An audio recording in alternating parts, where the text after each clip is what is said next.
Now next, meron tayong degree, radians, and gradians ata to. Now these are units of measure ng angles, so nakadepende kung ano yung mga i-compute nyo. One thing to take note is dapat aware kayo palagi kung aling unit yung calculator nyo at all times. Kasi maraming nagkakamali na students na nagko-cosine 2pi sila, thinking na nasa radians yung calculator nila, so yan, mali yung sagot.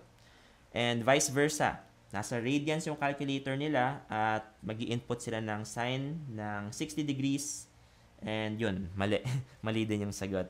So dapat, again, aware kayo at all times kung anong mode or anong unit of angle yung calculator nyo. Makikita nyo naman ito dun sa maliit na letter na yan. Yun, naka-radians siya, so this is in R.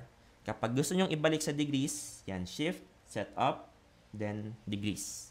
At yun, magiging tama na yung sagot nyo. Now, gradients is another unit of measure ng angle, pero sa civil engineering, hindi naman talaga siya ginagamit at all. So, kahit degrees and radians lang yung alamin nyo.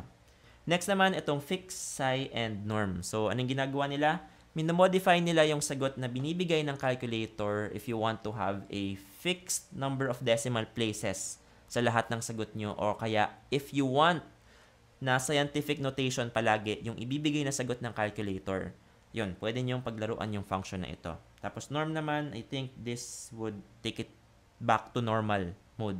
So, ayokong galawin yung tatlong yan kasi para mahirap sila ibalik. So, hindi ko na lang sila pinapakialaman. Okay? So, I suggest kapag nasa engineering din naman kayo, wala rin itong masyadong gamit sa inyo. Sana natulungan kayo ng video na ito. If you want more tips like this, subscribe kayo sa aming channel for more future videos. Thank you for watching.